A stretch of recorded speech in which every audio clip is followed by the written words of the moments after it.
Hello students, this is Prachi. Welcome to our channel. आज हम करने वाले हैं क्लास 11th का चैप्टर 10th का नया टॉपिक। लास्ट वीडियो में हमने डिस्कस किया था अबाउट पास्कल्स लॉ, और पास्कल लॉ में हमने एक्सप्लेन किया था कि एक डिफरेंट हाइट पर जो होता है प्रेशर जो होता है वो डिफरेंट होता है, ठीक है। और मैंने आपको ये भी बताया था कि मान लो अगर कोई भी यहाँ पर ऐसे कंटेनर है, यहाँ पर कोई भी लिक्विड है, तो इस लिक्विड पर भी एट दिस सरफेस यहाँ पर भी कोई ना कोई प्रेशर एक्ट कर रहा है। क्यों? कौन सा प्रेशर? अब देखो, इसके बाहर क्या है? एटमॉस्फेयर है। तो एटमॉस्फेयर की वजह से भी जो प्रेशर इस सरफेस पे लग रहा है उसे हम क्या बोलेंगे? Atmospheric pressure. जैसे कि अगर अभी आप भी बैठे हुए हो, आप कहाँ हो? एटमॉस्फेयर में बैठे हो, राइट। एटमॉस्फेयर में आसपास आपके एयर है, तो एयर मॉलिक्यूल्स आपके ऊपर जितना भी प्रेशर क्रिएट कर रहे हैं that is called atmospheric pressure, ठीक है। बट द क्वेश्चन इज कि अगर आपकी बॉडी के ऊपर प्रेशर हर जगह से अप्लाई हो रहा है, ठीक है, क्योंकि आप एटमॉस्फेयर में बैठे हो, ठीक है, तो आपकी बॉडी पे अगर प्रेशर एक्सर्ट हो रहा है तो आपकी बॉडी ऐसे स्क्वीज क्यों नहीं हो रही है ना। तो अब देखिए, आपके अंदर भी तो एयर है, राइट, तो वो भी क्या करती है? प्रेशर अप्लाई करती है बाहर की तरफ। तो अंदर के बॉडी के जो एयर पार्टिकल्स हैं वो बाहर की तरफ प्रेशर एक्सर्ट कर रहे हैं, बाहर वाले जो है वो अंदर की तरफ एक्सर्ट कर रहे हैं, जिसकी वजह से आपकी जो बॉडी है वो क्या होती है? स्क्वीज नहीं होती है। इसीलिए हम जब कभी भी कहीं भी बैठे होते हैं हम वहाँ पे एटमॉस्फेरिक प्रेशर की बात ही नहीं करते हैं। बट इतना हमें पता है कि इस पेन के ऊपर भी इस टाइम पर भी क्या लग रहा है? एटमॉस्फेरिक प्रेशर लग रहा है, ठीक है। आप अभी जहाँ भी बैठे हुए हो वहाँ की जो एयर है आपके ऊपर प्रेशर एक्सर्ट कर रही है। तो एटमॉस्फेरिक प्रेशर को हम क्या बोलेंगे, कैसे डिफाइन करेंगे? The gaseous envelope surrounding the earth is called atmosphere. अर्थ के ऊपर एक गैशियस एनवल्प है जिसे हम क्या बोलते हैं? एटमॉस्फेयर। हमारे एटमॉस्फेयर में बहुत सारे गैसेस हैं। तो जो प्रेशर हमारा एटमॉस्फेयर लगाता है, एग्जर्ट करता है सभी चीज़ों के ऊपर, जो भी एटमॉस्फेयर में प्रेजेंट है सभी चीज़ों के ऊपर जो भी प्रेशर एग्जर्ट करता है एटमॉस्फेयर, उसे हम क्या बोलते हैं? Atmospheric pressure. तो अगर हम बताएं कि एटमॉस्फेरिक प्रेशर होता कितना है, तो सबसे पहले आपको पता होना चाहिए कि प्रेशर की यूनिट क्या होती है? पास्कल होती है, ठीक है। लेकिन एटमॉस्फेयर की जो यूनिट है, एटमॉस्फेरिक प्रेशर जो होता है वो होता है 1 atmosphere. It is 1 atmospheric pressure. Atmospheric pressure वो कितना होता है? 1 एटमॉस्फेयर। इसे हम बोलते हैं 1 एटमॉस्फेयर। तो हमें तो प्रेशर की यूनिट क्या पता थी? पास्कल पता है, क्योंकि हमें पता है कि pressure is equal to force upon area, ठीक है। This is newton per metre square which is collectively known as pascal, ठीक है। तो 1 एटमॉस्फेयर कितने पास्कल के इक्वल होता है? 1 एटमॉस्फेयर होता है 1.01 इंटू 10⁵ पास्कल के इक्वल होता है। फाइन। ऑल्सो इसकी एक और यूनिट होती है दैट इज 1 बार। जो लैब्स में यूज़ करते हैं वो होती है 1 बार, और जो बार होता है वो डायरेक्टली 10⁵ पास्कल के इक्वल होता है, ठीक है। तो हमें कैसे पता चला कि एटमॉस्फेरिक प्रेशर जो है वो 1 एटमॉस्फेयर है, या हम कह सकते हैं कि वो 1.01 इंटू 10⁵ पास्कल है? ये कैसे फाइंड हुआ? इसके लिए एक एक्सपेरिमेंट किया गया using a device called barometer. As name indicates barometer, तो आपको वहीं से पता चल गया होगा कि 1 बार इज ऑल्सो एक ऐसा यूनिट, एक यूनिट है किसकी? प्रेशर की, एटमॉस्फेरिक प्रेशर की। तो अब हम क्या करने वाले हैं? अब हम एक एक्सपेरिमेंट करेंगे using a device called barometer, और उससे फाइंड करेंगे कि कैसे एटमॉस्फेरिक प्रेशर इतना आया। तो लेट अस स्टार्ट। तो अब हम बात करने वाले हैं, वर्किंग पढ़ने वाले हैं बैरोमीटर की। तो बैरोमीटर एक ऐसी डिवाइस है जिससे हम क्या फाइंड कर सकते हैं? एटमॉस्फेरिक प्रेशर फाइंड कर सकते हैं। तो उस डिवाइस का जो है सेटअप कैसा है वो कुछ इस तरीके का है। मान लीजिए हमारे पास यहाँ कोई एक ट्रफ है। ट्रफ मतलब कि आप समझ सकते हो टब है, ठीक है। ये रहा एक टब, इसके अंदर हमने मर्करी फिल कर रखी है, ठीक है। अब हमने 1 मीटर लॉन्ग ट्यूब ली, 1 मीटर लॉन्ग ट्यूब ली, और उसके अंदर भी पूरी हमने मर्करी फिल कर दी और उसको हमने ऐसे उल्टा कर दिया, ठीक है। जस्ट इमेजिन कि आपके पास इतनी लंबी लॉन्ग ट्यूब थी, आपने इसके अंदर मर्करी फिल करी और इसको आपने ऐसे उल्टा रख दिया, यानी कि ट्रफ पे आपने उसका मुंह कर दिया और ऊपर ये जो बंद वाला पोर्शन था आपने उसको ऊपर कर दिया, ठीक है। अब क्या होगा, अगर आप नॉर्मली कोई भी चीज़ अगर आप ऐसे करते हैं तो वो क्या होता है, ग्रेविटी की वजह से वो सारी चीज़ें क्या आएंगी, नीचे आने की कोशिश करती हैं, ठीक है। तो यानी कि मरकरी अगर फुल भरी हुई है, अगर आप थोड़ी देर के लिए इसके अंदर इसको आप उल्टा रखते हो तो मरकरी क्या हो जाएगी, वो धीरे धीरे नीचे आ जाएगी, है ना। तो यहाँ तक आ गई, मान लो यहाँ पर ये मरकरी इधर आ गई, तो इतना पोर्शन ऊपर से खाली हो गया। जो इतना पोर्शन ऊपर से खाली हुआ है तो वो कहाँ फिल हो जाएगा, वो यहाँ पर फिल हो जाएगा, इधर फिल हो जाएगा, ठीक है। बट जैसे यहाँ पे आई वो रुक गई, अब और मरकरी खाली नहीं हो रही। अब ऐसा तो नहीं है कि पूरी की पूरी खाली हो जाएगी, यहाँ पे भर जाएगा, ऐसा तो नहीं हो रहा, ठीक है। क्या हुआ, जैसे हमने इसको ऐसे उल्टा किया, थोड़ी सी खाली हुई, मान लीजिए h हाइट वो नीचे आ गई, यहाँ से लेकर यहाँ तक कुछ हाइट वो नीचे आ गई, ठीक है।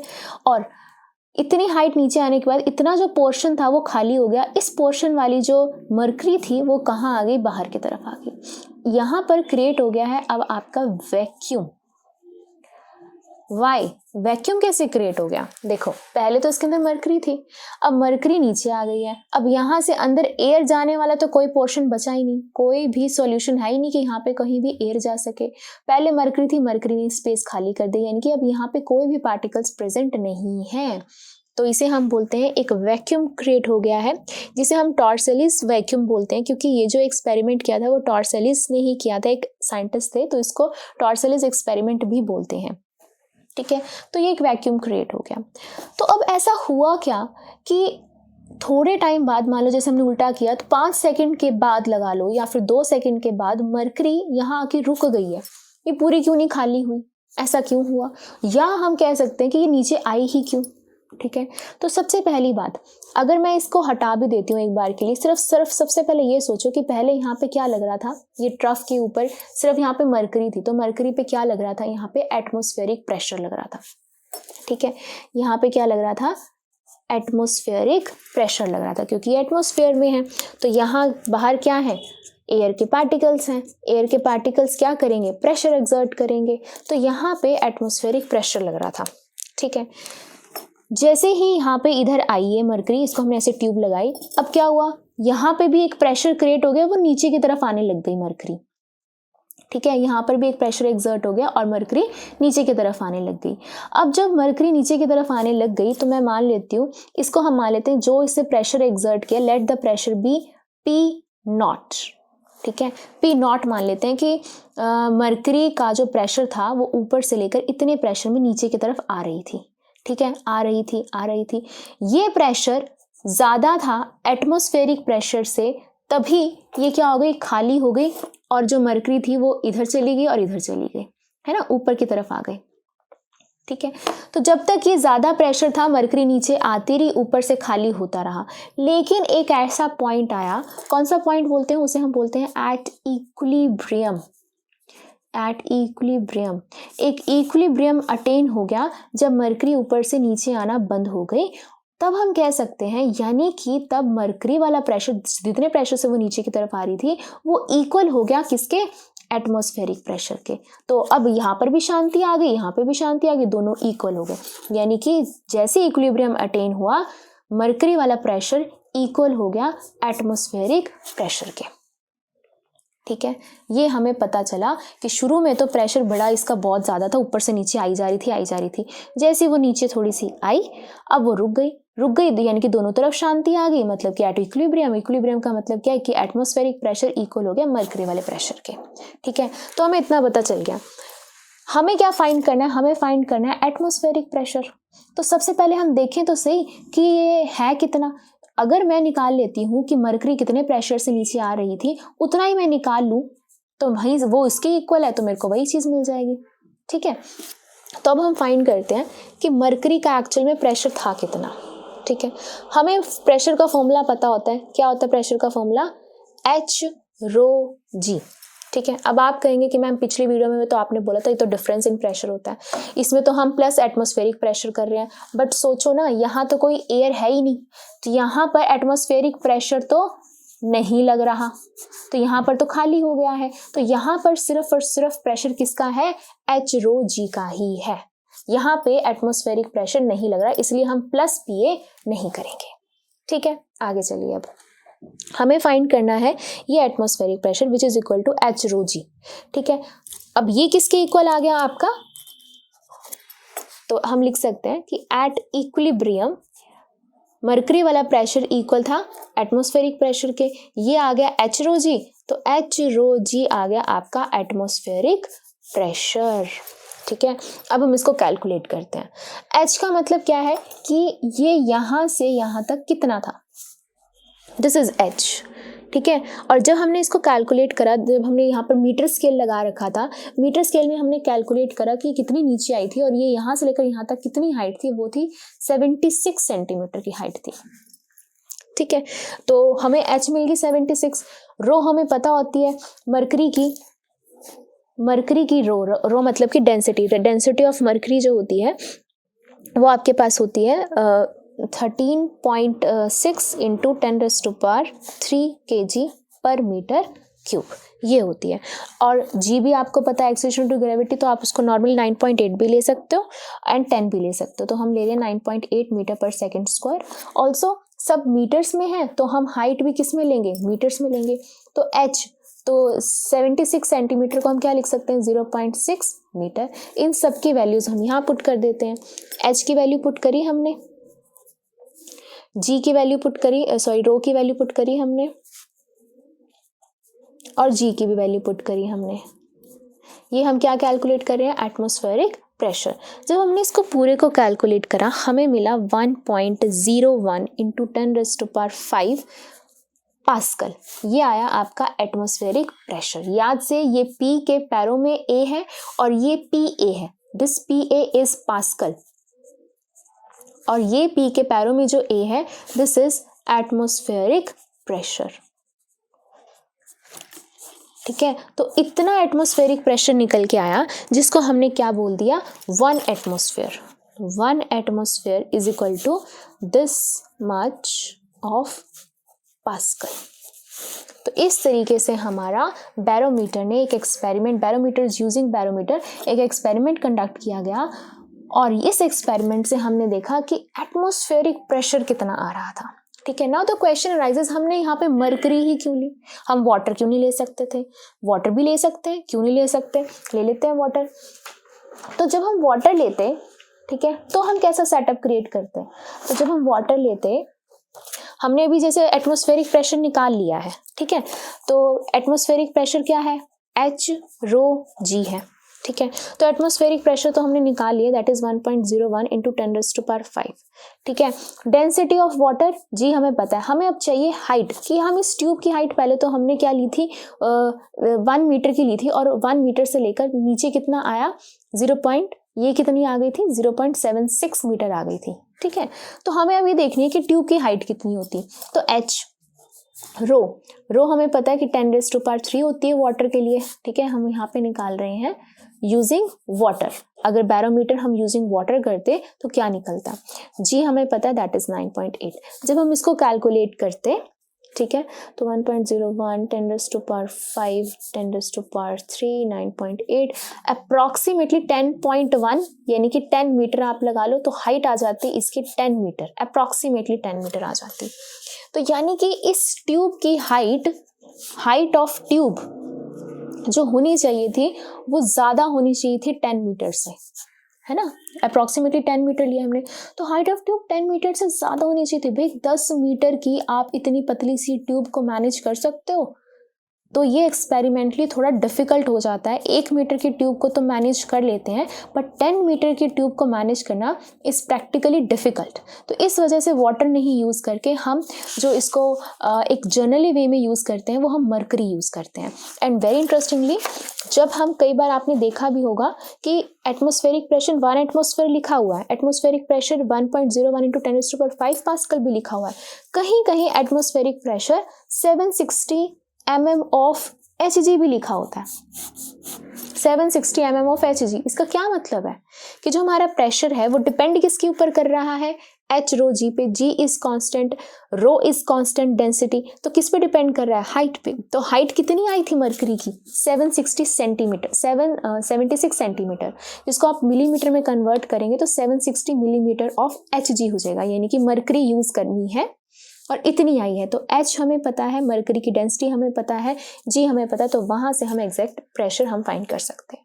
तो जब कभी भी आपको लिखा हो 760 mm ऑफ एच जी, उसका मतलब क्या हो गया? 1 एटमॉस्फेयर।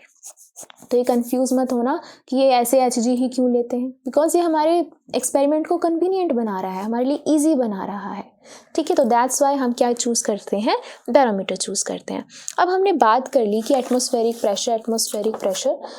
अब अगर मैं आपसे नॉर्मली पूछती हूँ, जैसे कि अगर हम एक कोई टायर उठाते हैं, ठीक है, आप लोग अपने व्हीकल्स में हवा भरवाते हो, है ना, ठीक है, तो ये मान लो आपके ना व्हीकल का कोई एक टायर है, फाइन, इसकी ना हवा निकल गई है, ठीक है। अब आपने क्या किया भाई, आप एक पर्सन के पास जा रहे हो, आप बोल रहे हो भाई इसके अंदर 10 यूनिट ना हवा डाल दो, ठीक है। तो उसने क्या किया, इसके अंदर जैक लगाया और क्या लगा दिया, 10 यूनिट हवा इसके अंदर डाल दी, 10 यूनिट डाल दी, ठीक है। तो अब आप मुझे ये बताओ कि क्या इसके अंदर सिर्फ 10 यूनिट ही हवा है? नहीं, नो। जब ये टायर खाली पड़ा हुआ था, जब इसके अंदर कोई भी हवा नहीं थी, तब भी ये एटमॉस्फेयर में तो प्रेजेंट है, तो इसके अंदर ऑलरेडी 1 एटमॉस्फेयर प्रेजेंट था, ठीक है, एटमॉस्फेरिक प्रेशर ऑलरेडी प्रेजेंट था। अब जब हमने इसके अंदर हवा डाल दी है, तो अब इसके अंदर और क्या प्रेजेंट हो चुका है? 10 यूनिट्स तो हैं ही हैं, प्लस जो एक ऑलरेडी पड़ा हुआ था, यानी कि 1 एटमॉस्फेयर एक ऑलरेडी पड़ा हुआ था। तो यानी कि जब कोई चीज़ खाली भी पड़ी, उसके अंदर कोई हवा नहीं है, तो भी उसके अंदर एटमॉस्फेरिक प्रेशर होता है। जब हम उसके अंदर कोई चीज़ डालते हैं, प्रेशर देते हैं, तो जो हमने प्रेशर दिया P0 वो तो होता ही होता है, प्लस उसके पास ऑलरेडी एटमॉस्फेरिक प्रेशर होता है, ठीक है। तो हर चीज़ में एटमॉस्फेरिक प्रेशर है। खाली ग्लास भी आपने रखा हुआ है तो उसके अंदर भी एयर है, उसके बाहर भी एयर है, तो यानी कि उसको अंदर और बाहर दोनों से ही, एक ग्लास की अगर हम नॉर्मल बात करते हैं, ठीक है, तो इसके अंदर भी एयर है जो प्रेशर लगा रही है, ठीक है, और इसके बाहर भी, ये एटमॉस्फेयर में है तो बाहर भी प्रेशर लग रहा है, लेकिन ये स्क्वीज नहीं होता क्योंकि सारे इक्वल प्रेशर और ये हार्ड भी है, जिसकी वजह से हम ऑलमोस्ट एटमॉस्फेरिक प्रेशर की बात ही नहीं करते हैं। अगर आप नॉर्मली किसी हवा भरने वाले के पास जाओगे, उसे क्या पता एटमॉस्फेरिक प्रेशर इसके अंदर का? नहीं, उसने नहीं पढ़ रखी है फिजिक्स, लेकिन आपको पता है कि हाँ जी 1 एटमॉस्फेयर इसके अंदर ऑलरेडी है, अब मैं 10 यूनिट और भरवा रहा हूँ, तो 10 यूनिट प्लस एटमॉस्फेरिक प्रेशर तो ऑलरेडी इसके अंदर है ही है। तो फिर ये क्या हुआ, 10 यूनिट जो हमने भरवाया है, ये क्या हुआ, ये क्या आ गया, एक तरीके से डिफरेंस आ गया, ठीक है।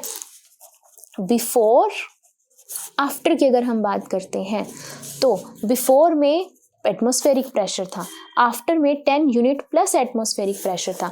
अगर मैं इसका डिफरेंस निकालती हूँ तो आफ्टर माइनस बिफोर हो जाएगा, तो 10 after minus before, atmospheric pressure cancel, तो ये जो डिफरेंस आया है 10 यूनिट्स का, इसे हम गेज प्रेशर कहते हैं, इसे हम गेज प्रेशर कहते हैं। तो let us discuss in detail what is gauge pressure. तो अब गेज प्रेशर के लिए फिर से वही एग्जांपल लेते हैं। मान लो ये गाड़ी का टायर है, अभी इसके अंदर हवा नहीं है, ठीक है, तो अभी हवा नहीं है, तो ये क्या हो गया, बिफोर वाला केस। अगर हवा नहीं है बट हमें तो पता है इसके अंदर ऑलरेडी क्या प्रेजेंट है, 1 एटमॉस्फेयर का एटमॉस्फेरिक प्रेशर प्रेजेंट है, ठीक है। अब हम दुकानदार के पास गए, अब हमने इससे 10 यूनिट्स की इसके अंदर हवा भरवा ली, तो अब इसके अंदर आफ्टर, अब इसके पास क्या है, अब इसके पास 10 यूनिट्स हैं प्लस 1 एटमॉस्फेयर का एटमॉस्फेरिक प्रेशर प्रेजेंट है, ठीक है। तो अब इस चीज़ को हम क्या बोलते हैं, इस चीज़ को हम क्या बोलते हैं कि जब हमने हवा भरवा ली है, हमें तो क्या लग रहा है कि बस 10 यूनिट्स हैं, बट एक्चुअल में क्या है, 10 यूनिट्स तो है ही, बट इसके साथ ऑलरेडी 1 एटमॉस्फेयर का एटमॉस्फेरिक प्रेशर प्रेजेंट है।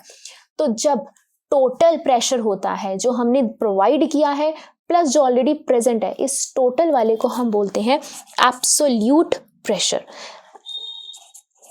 एब्सोल्यूट प्रेशर, द टोटल और द एक्चुअल प्रेशर। तो इसको हम क्या लिख सकते हैं, P एब्सोल्यूट प्रेशर, यानी कि एक तो जो हमने प्रोवाइड करवाया है प्लस जो एटमॉस्फेरिक प्रेशर ऑलरेडी है, ठीक है, तो this is the total pressure जो हमने प्रोवाइड करवाया है, जो ऑलरेडी प्रेजेंट है, दैट इज कॉल्ड टोटल और एब्सोल्यूट प्रेशर। ठीक है, अब गेज प्रेशर की अगर हम बात करें तो गेज प्रेशर का क्या मतलब होता है, एब्सोल्यूट प्रेशर में से यानी कि टोटल प्रेशर में से अगर मैं एटमॉस्फेरिक प्रेशर निकाल देती हूं, दोबारा देखिए, gauge pressure is equal to total या एब्सोल्यूट प्रेशर में से मैं माइनस कर देती हूं एटमॉस्फेरिक प्रेशर, तो उसे हम कहते हैं गेज प्रेशर, या हम बोलते हैं the difference between the actual pressure और the absolute pressure and the atmospheric pressure is called gauge pressure. तो gauge pressure is the difference between the actual और the absolute pressure and the atmospheric pressure at a point. एक point की बात हो रही है, ऐसे नहीं कि इस हवा में इस टायर की बात कर ली हमने दूसरे टायर की बात कर ली, नहीं, एक की बात हो रही है। ठीक है, तो इस केस में अगर मैं बोलूं कि गेज प्रेशर क्या होगा, तो आप बताइए गेज प्रेशर क्या होगा। प्रेशर एक तो जो एब्सोल्यूट है, ठीक है, तो 10 + 1 एटमॉस्फेयर माइनस 1 एटमॉस्फेयर, तो क्या बना, 1 एटमॉस्फेयर से 1 एटमॉस्फेयर कैंसिल, तो गेज प्रेशर इस केस में कितना आ गया, ओनली 10 यूनिट्स। ठीक है, तो this is the gauge pressure. Also you know that this is the difference between the pressure, तो ये किसके इक्वल होगा, आपका H रो G के इक्वल होगा। तो रो जो होती है constant, G is also constant, तो गेज प्रेशर या प्रेशर जो होता है वो डायरेक्टली प्रोपोर्शनल होता है किसके ऊपर, H के ऊपर। ठीक है, अब ये क्या मतलब है, तो हम ये गेज प्रेशर कैसे फाइंड कर सकते हैं, इसके लिए भी जैसे हम नॉर्मल प्रेशर को हम कैलकुलेट करते हैं, उसके लिए हमारे पास बैरोमीटर डिवाइस होती है, ऐसे ही गेज प्रेशर को कैलकुलेट करने के लिए हमारे पास एक डिवाइस है, दैट इज कॉल्ड मैनोमीटर। तो let us discuss about the working of the manometer. So the device is manometer. तो ये मैनोमीटर कैसे गेज प्रेशर को मेज़र करते हैं, तो उसके लिए हमारे पास एक सेटअप होता है। वो कैसा सेटअप है कि एक ट्यूब है जो एक यू शेप की है, ये एक ट्यूब है जो एक ऐसे यू शेप की है,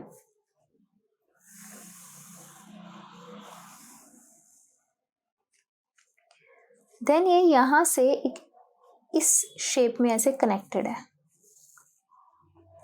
ठीक है, तो अभी के लिए क्या है, यहाँ से ओपन है और यहाँ पे भी हमने कोई भी प्रेशर नहीं है, कुछ भी नहीं है, यहाँ पे सिर्फ एक लिक्विड हमने यहाँ पे रख दिया। लिक्विड यहाँ पे हमने लिया है मरकरी, तो ये हमने मरकरी इसके अंदर डाल दिया, और जैसे हमने मरकरी डाला हमने देखा कि दोनों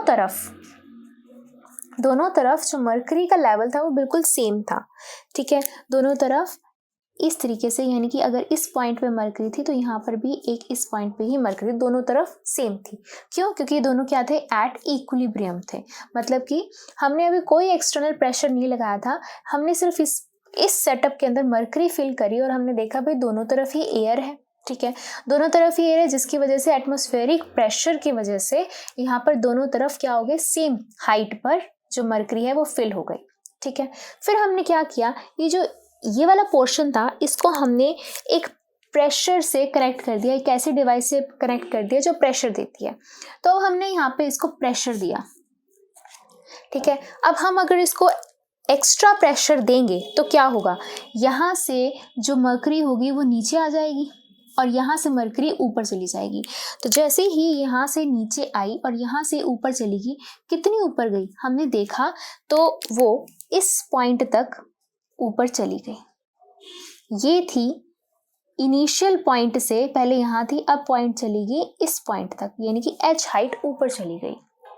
तो ये जो एक्सपेरिमेंट हुआ इसको कैलकुलेट करने की कोशिश करी गई कि इनिशियली जब हमने कोई भी प्रेशर नहीं दिया हुआ था तो pressure at A position equal था प्रेशर एट बी पोजीशन, और वो कितना था, एटमॉस्फेरिक प्रेशर था, PA था, एटमॉस्फेरिक प्रेशर, क्योंकि तब तक तो हमने कोई प्रेशर नहीं दिया हुआ था, दोनों तरफ जो भी प्रेशर था वो एयर की वजह से, दैट इज एटमॉस्फेरिक प्रेशर। ठीक है, आफ्टर अप्लाइंग प्रेशर, जब हमने इसमें प्रेशर को अप्लाई किया यहाँ से, तो क्या हुआ, फिर क्या हुआ, वो पहुंच गया इस लेवल पर, है ना। तो इस लेवल पर प्रेशर एट सी लेवल अब कितना हो गया, ठीक है, प्रेशर एट इस सी पॉइंट पर कितना हो गया। अब इस सी पॉइंट पे ध्यान से देखो, हमने कितना प्रेशर दिया, क्या फॉर्मूला होता है प्रेशर देने का, H रो जी, ये तो इतना प्रेशर हमने दिया है, ठीक है, प्लस अभी भी ओपन है तो अभी भी इसके ऊपर क्या लग रहा है, एटमॉस्फेरिक प्रेशर लग रहा है, तो यानी कि प्लस PA, यानी कि इतना टोटल प्रेशर कहाँ है, इस C पॉइंट पर है, इतना हमने दिया था और इतना यहाँ पे ऑलरेडी यहाँ पर है, ठीक है। अब हमें क्या देखना है, हमें तो देखना है कि भाई पहले कितना था और अब कितना है, चेंज देखना है। तो फाइनल पोजीशन पे प्रेशर माइनस इनिशियल पोजीशन पे प्रेशर कितना था, तो फाइनल पोजीशन पे है H rho g plus PA minus initial position PB पे प्रेशर कितना था, PA। तो एटमॉस्फेरिक प्रेशर खत्म, ये आ गया H रो जी। तो आप यहाँ देख सकते हो डिफरेंस ऑफ प्रेशर वो कितना आया है आपका, H रो जी, जिसे हम गेज प्रेशर कहते हैं और हम देख सकते हैं कि प्रेशर जो है वो डायरेक्टली प्रोपोर्शनल है किसके, हाइट के। तो यानी कि यहाँ पर जितनी और ज़्यादा हाइट, अभी तो इतनी गई है, मान लो आधा मीटर है और ऊपर चली जाती है, 1 मीटर और चली जाती है, यानी कि हमने ज़्यादा प्रेशर अप्लाई किया है। तो यहाँ से हमने क्या नोटिस करा कि जो प्रेशर है वो क्या है, डायरेक्टली प्रोपोर्शनल है हाइट के, और इस तरीके से ही हम गेज प्रेशर लगाते हैं, गेज प्रेशर को हम मेज़र कर सकते हैं।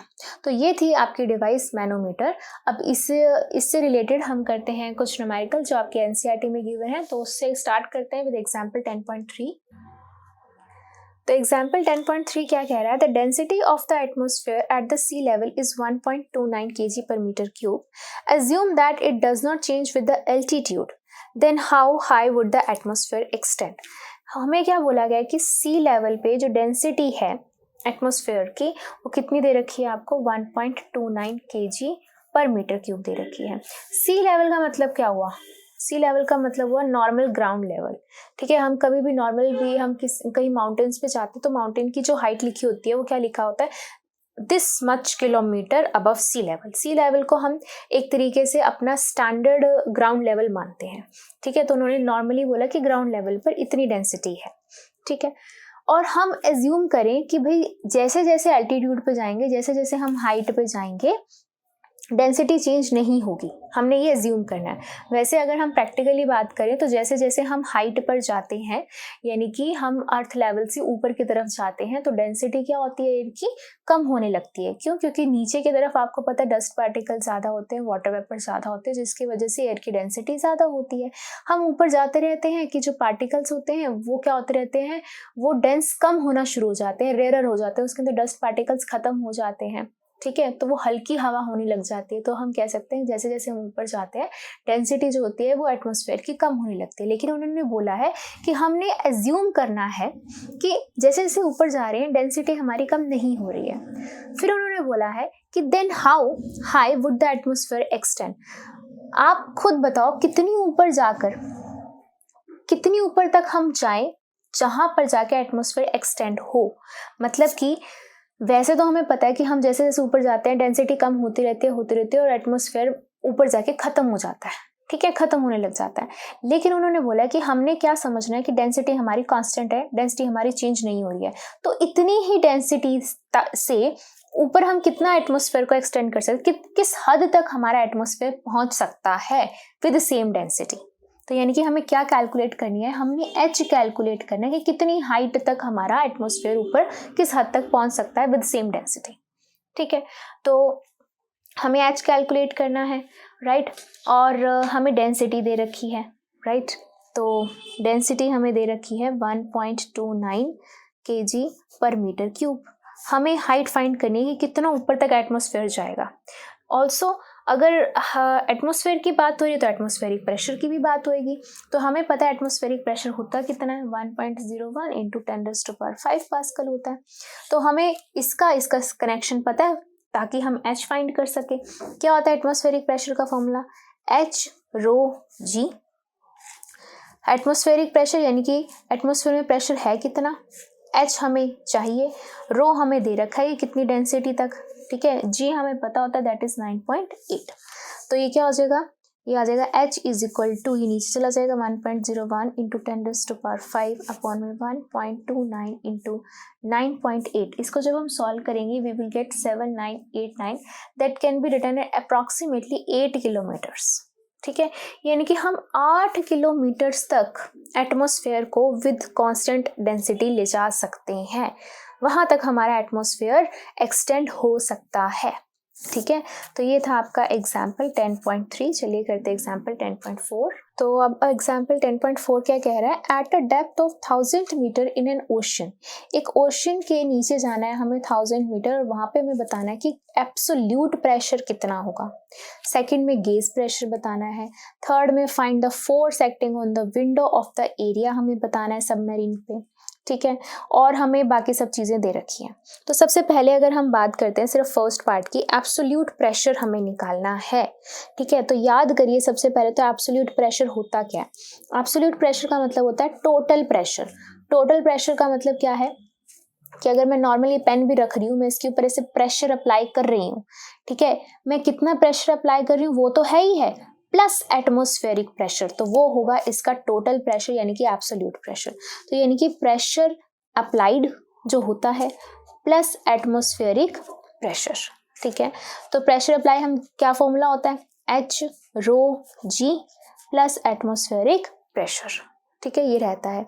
अब अगर हम बात करते हैं एब्सोल्यूट प्रेशर की, तो यहाँ पे एच यानी कि कितनी हम डेप्थ में जा रहे हैं, दैट वी नो दैट 1000 है। ठीक है, तो लिख देते हैं हम 1000 इंटू रो।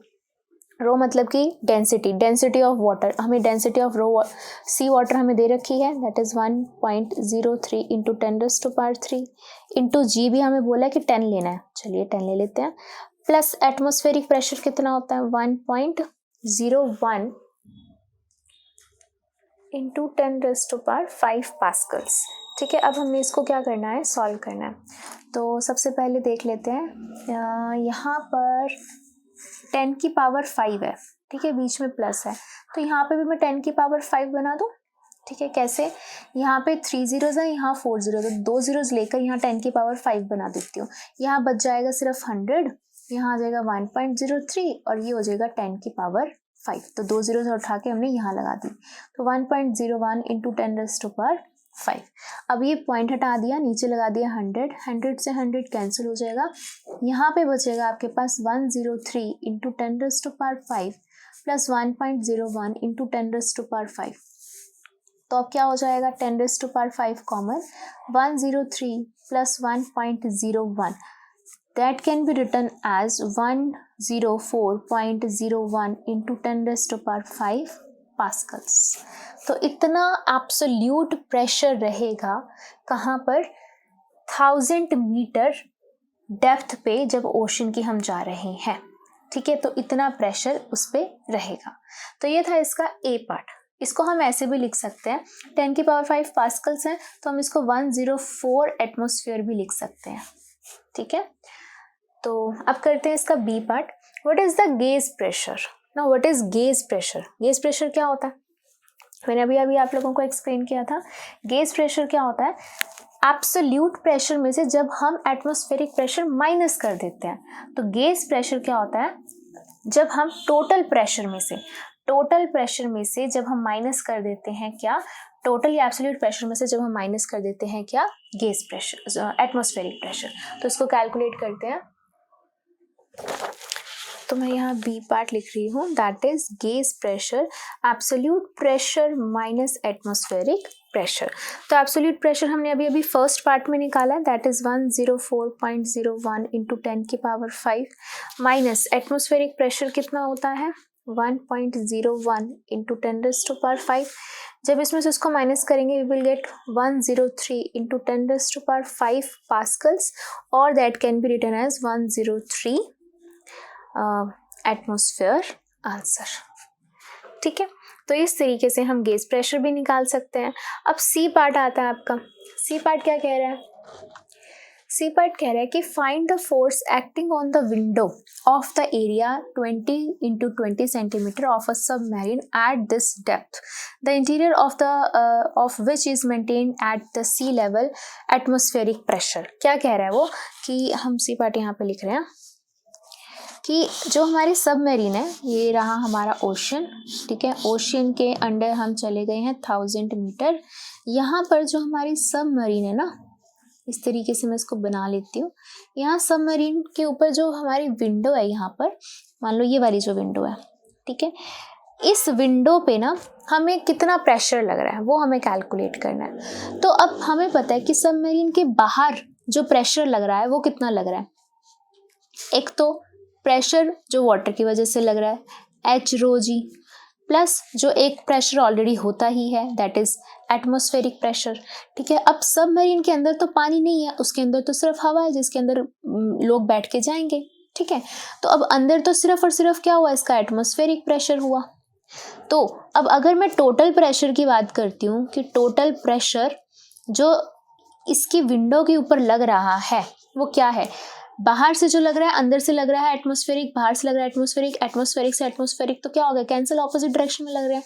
तो सिर्फ और सिर्फ h ρg ही प्रेशर इस सबमरीन की विंडो के ऊपर लग रहा है। इसको आप ऐसे भी समझ लो, जैसे कि मान लो अगेन इस पेन की बात कर रहे हैं, ठीक है, इस पेन की बात कर रहे हैं, ये एटमॉस्फेयर में है इस टाइम, लेकिन ये अभी भी स्क्वीज नहीं हो रहा, दब नहीं रहा। क्यों? क्योंकि इसके अंदर भी एयर है, इसके अंदर भी एटमॉस्फेरिक प्रेशर है, इसके बाहर भी एटमॉस्फेरिक प्रेशर है, दोनों के दोनों क्या हो रहे हैं, इक्वेट हो रहे हैं, इक्वल हो रहे हैं, इक्विलिब्रियम में आ रहे हैं, दैट्स वाई ये जो है ये सिकुड़ नहीं रहा। तो सेम यहाँ पर भी, तो एटमॉस्फेरिक बाहर का, एटमॉस्फेरिक अंदर का, खत्म, सिर्फ और सिर्फ इतना प्रेशर इस विंडो के ऊपर लग रहा है, ठीक है। तो ये हो गया आपका प्रेशर कितना लग रहा है, h ρg लग रहा है, ठीक है। इस लाइन का क्या मतलब है कि इंटीरियर ऑफ विच, यानी कि सबमरीन का जो इंटीरियर है ना वो एटमॉस्फेरिक प्रेशर पर ही मेंटेन्ड है, इसके अंदर हमने कोई और प्रेशर नहीं दे रखा, सिर्फ एटमॉस्फेरिक प्रेशर ही है इसके अंदर। क्लियर है ये बात, ठीक है। हमें क्या निकालना है, हमें तो फोर्स निकालना है कि इस विंडो के ऊपर फोर्स कितना लग रहा है। तो pressure is equal to force upon area भी तो होता है, ठीक है। तो अगर मैं यहाँ से निकालती हूँ cross multiply, force is equal to pressure into area, ठीक है। तो प्रेशर हो गया h ρg और एरिया हो गया a, ठीक है। अब इन सब की हम वैल्यूज पुट कर देते हैं, ठीक है। तो ये हो जाएगा आपके पास h ρg क्या है आपके पास 1000, ठीक है। रो इज अगेन 1.03 इंटू 10⁻³ यानी कि density of the sea water जो हमें गिवन है, ठीक है, into g into area. What is area, 20 into 20 centimetre है, तो हम मीटर्स में कन्वर्ट करेंगे, तो हो जाएगा divide by 100 and divide by 100, ठीक है। तो अब 0 से 0 कैंसिल हो गई, ठीक है। फिर ये हो जाएगा 5, ये हो जाएगा 5, इसको इससे कर दिया 5 2 ज़ा, ठीक है, एंड इसको हटा देते हैं, 2 zeros लगा दी, 2 0 से 2 zeros ये कैंसिल, 5 को इससे कर दिया 2 ज़ा। तो अब ये हो गया आपका 2 2 ज़ा 4 एंड 4 मल्टीप्लाई, ये हो गया 103 इंटू 10⁻³ भी बचा हुआ है, ये भी हो गया, ठीक है।